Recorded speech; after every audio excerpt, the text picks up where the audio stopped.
Sources of corporate finance.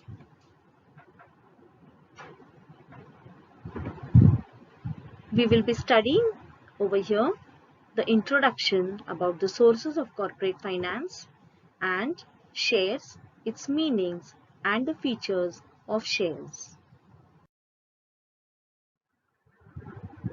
Now, let us understand what is the meaning of finance and what is the importance of finance to an organization. Finance, it is needed for every type of organization. That organization may be a trading organization or manufacturing, or it can be a service type of organization. But finance is required for every type of organization here. It is required for the various activities needed for the routine and executive, that is the special business conducted. Routine refers to the day-to-day expenses, or it might be required to purchase the raw materials, etc. Executive business refers to the higher level decisions that are taken up by the board of directors with reference to purchase of machinery or investment in new business. It is required as per the size of the organization. Bigger the organization, more will be the requirement of finance. The sales that is taking place in the organization also depends on the finance that is available. There is the capital formation. It can take place only when there is a proper coordination between the acquisition and the use of capital. There has to be the right type of finance. That is, the firm should know the right type of finance and the right time to invest in the organization. Only when the company knows about the right type of the finance that is going to be required, then the company can make maximum profits. And these profits that are earned are given to all the investors of the organization. There are various sources of finance, and these are based on the type of capital that is available. Let us take a glance at the various sources of finance. Basically, we have owned capital and borrowed capital. Owned capital refers to that capital which belongs to the organization.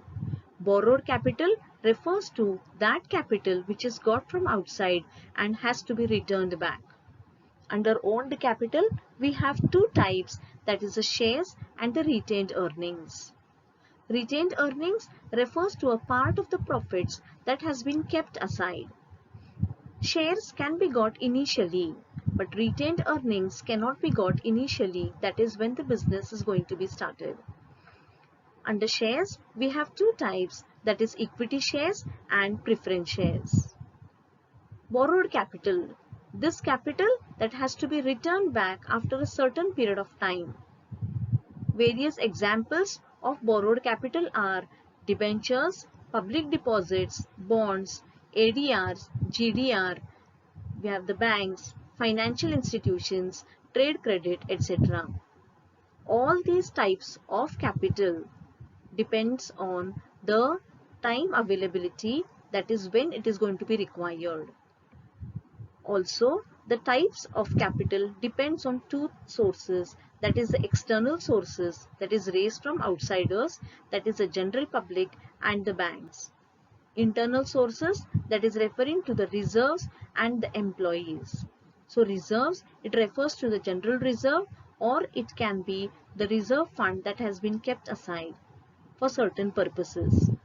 Employees of the organization can now invest in the firms.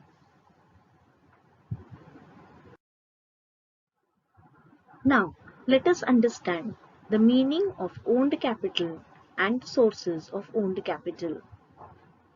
Owned capital means that which belongs to the organization. This type of capital is raised with the help of owners, that is the shareholders, or the use of retained profits. Retained profits cannot be used initially, that is when the company is incorporated. Share capital can be raised initially itself. This type of capital is called as the permanent capital. This remains in the business almost till the lifetime of the company. There is no compulsion for the company to return it back during the lifetime. It can be raised any time later to fulfill the additional and capital requirements. The return that is given, that is from the profits, whenever the company earns profits, the company is going to give the return, and that is known as dividend. So that is dividend given when the company earns profits. And so whenever the company is going to earn profits, based on that, this dividend is going to be given. It may be given at a fluctuating rate or at a fixed rate. This depends on the type of shares that are being issued. There is no charge on the assets of the company. That is, no assets are secured against the owned capital. The promoters decide the share capital required by the company. This share capital is as per the mention in the Memorandum of Association. The first type under owned capital is shares. Let us now understand the definition of shares. According to Section 284 of the Companies Act 2013, share means a share in the share capital of a company and includes stock. Now let us understand this definition. Share, it means it is a unit or a piece or a part or a percentage of an aspect, that is a share capital. Each such share has a value. This is the smallest unit in the total share capital of the company. It cannot be further divided. When a person purchases the shares, he is known as the shareholder of the company. He is also known as the member of the company. He is also known as the owner of the company. We now study the features of shares. It is a smallest unit of the entire share capital, and this capital, that is the shares, it is being divided into the small pieces, and each such piece is known as the share. Shareholder, that is a person who purchases the shares, is known as the shareholder. He is the real owner of the company. Every such share has a distinctive number. That is, the shares that are being divided, that is the share capital that gets divided, every such share has a number. And this number is different from the other shares. For example, 001 to 100.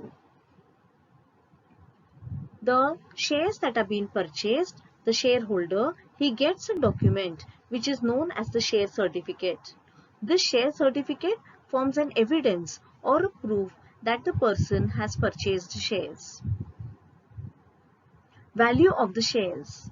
All the shares are having three values. First of all, we have the face value. It is the value that is mentioned in the share certificate and the Memorandum of Association. This value is decided by the promoters of the company. Then we have the issue price. That is the price at which the shares are going to be sold in the market, and that price is also quoted in the prospectus. And then we have the market price. That is the price at which the shares are resold in the market. This is decided according to the demand and supply forces of the market.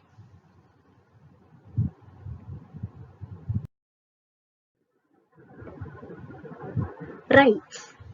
Every shareholder has various rights that are related to dividend, the books, meetings, etc. Every shareholder has a right to the dividend, that is whenever the company is going to earn profits. The member can check the books of accounts, and he can also attend the meetings of the company. He attends the general meetings that are held by the company every year, or it might be in between of the company's financial year.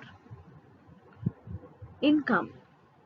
Every member is entitled to a share in the net profits that is known as dividend.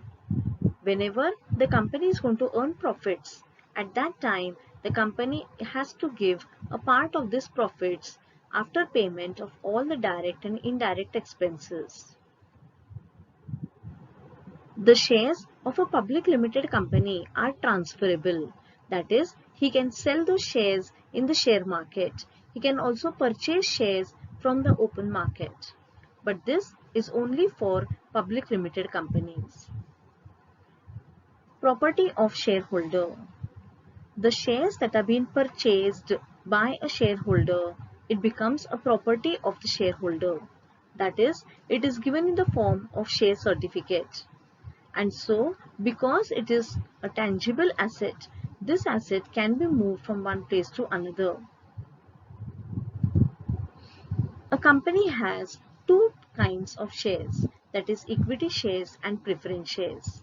Equity shares are forming a major part of the share capital of the company. Preference shares means those shares which have a priority over returnability of capital and returnability of the capital of the company.